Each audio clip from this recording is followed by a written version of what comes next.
this video, pupunta kami ngayon sa Splash Island. And we are all excited kasi first time namin pupunta doon. And hinintay na kami ng boyfriend ko sa may tikling. And kailangan umalis na maaga kasi may waiting time yung sasakyan namin ng van. And see you later!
Hi guys, before I end this video, gusto ko lang i-share yung thoughts ko about Splash Island experience.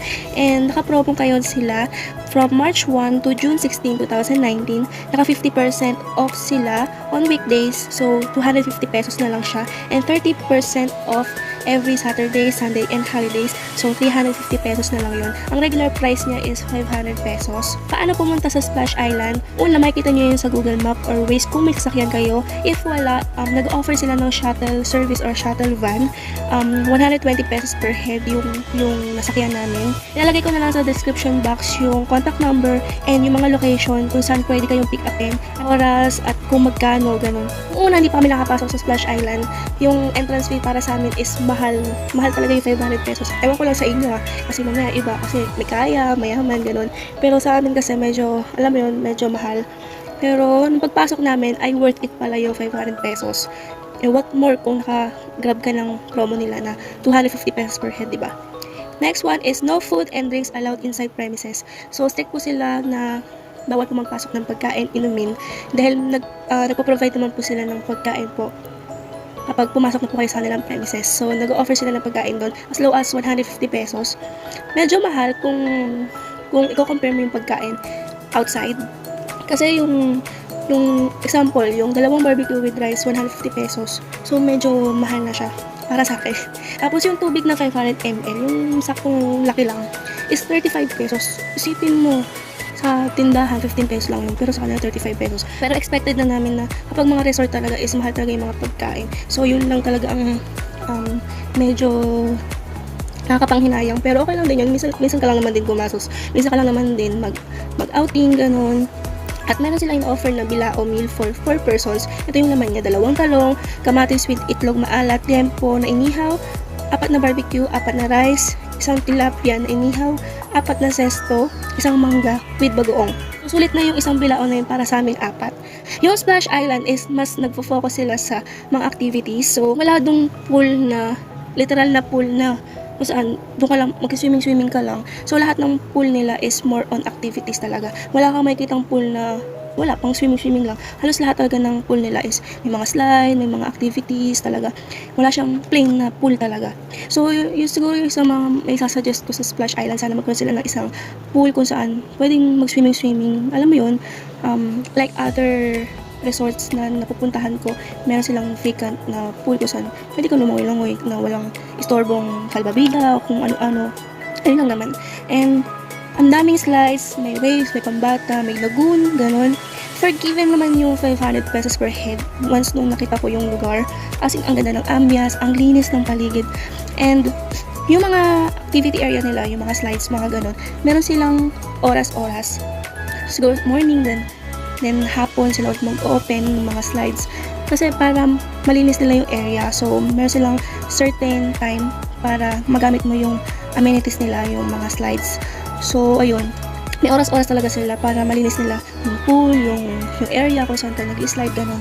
So, okay yun kasi, alam mo yun, mas sigurado mong malinis ulit yung paligid. Free of use yung salbabida. So, sa lahat ng paligid, kahit saan ka kumuha ng salbabida, okay lang, hindi ka nila sisitahin kasi libre lang gumamit ng salbabida. So, isa sa mga nagustuhan ko yun kasi lalo na sa mga bata o sa mga matatandang medyo natatakot. Pero in fairness naman sa mga pool nila, sabi is 3 feet yung pinakamalalim nilang pool, which is yung sa waves. So, okay na rin yung, safe na rin yung para sa lahat. As in, yung Splash Island is children friendly. Ayun. Next is yung cottage. Yung white tables and chairs nila, free naman yun. Then, meron silang in-offer na nipa hut for 1,000, tiki house or small aircon cottage, 1,200, casitas or with aircon room and terrace area, 2,000 pesos, tree house with aircon plus dining area, 3,000, and 5,000 pesos Hawaiian fully aircon sala room, own toilet and bath, 5,000 pesos. Pagdating naman dito, medyo mahal siya. Pero kung marami naman kayo, okay na din tong amount na to. Pero kung konti lang kayo, medyo mamahalan kayo. So, ginrab na namin yung tiki house, yung small aircon cottage, yung 1,200. Kasi kapag kinuha mo yung nipa hut, or doon ka lang sa may free na white tables and chairs, may iwan na tao para magbantay ng gamit mo. Kung wala magbabantay, sa may iwan. Pero may in-offer sila ng locker.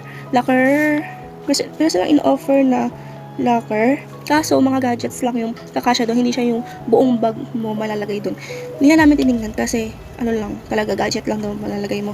Gadget nga yung dadali mo. So, ano po silbi ng locker na yun, diba? Next one is yung CR. Doon ako natuwa kasi sama-sama kayo sa shower room. Alam mo yung pagpasok mo, pagdating mo sa kanan, makikita mo sa damakmak na mga shower. Kasi tabi-tabi kayo mag-shower. Siyempre, puro naman kayo babae, so wala lang hiya-hiya. Nagbara na lang ako para makapagsabo ng maigi, ganyan. And after mo naman maligo is may kanya-kanya namang cubicle kung saan ka pwede magbihis. And ayun, in fairness naman sa CR nila, maayos and malinis. Walang amoy. Pwede mong puntahan doon sa Splash Island. One is yung Rio Montanosa. Ito yung nasakyan ko kasama sina mama and papa. Ito talagang iniyakan ko kasi gusto ko talaga siya i-try. Dos Supremos, hindi ako medyo familiar. Kasi hindi naman lahat kasi nandoon inapuntahan ko o nadaanan ko pero hindi ko alam tawag. So, lalagay ko na lang yung picture kung sakaling mabanggit ko. Number 3 is King Pilipit. Ito ate yung sobrang bilis na slide. Katabi to ng Rio Montanosa. And number 4 is Magellan's Drop.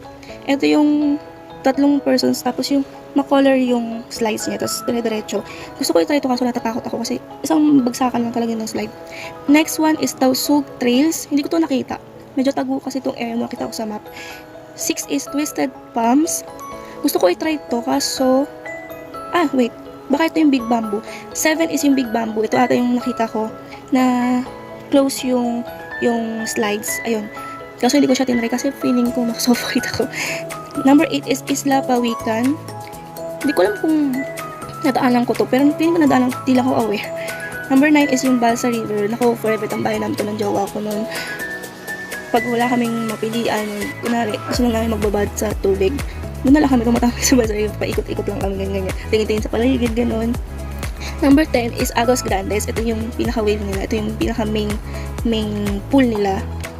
And number 11 is the harbor. Ito ata yung buhangin part kung saan pwede mag-volleyball.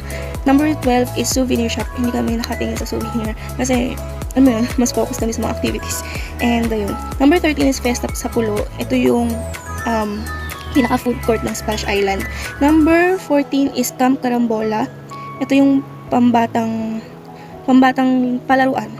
Number 15 is Banakita. I don't know kung ito yung isang area kung di ata bukas or wala nag-swimming kasi hindi ata naka-operate. Number 16 is Twin Coconuts. I'm not sure. Curl of the Orient. Number 18 is Water Wahoo. Ito yung pinagstayan din namin. Ito yung may nabagsakan ka ng tubig. Tapos, dito yung mostly naglalaro yung mga bata sa Water Wahoo. And, ayun. Number 19 is Boon Ducks o Boon Ducks. So, ayun. And nag-offer din sila ng Splash Disco, Zipline. I think 100 pesos yung zipline nila. Wall climbing, fish spa, and trampoline.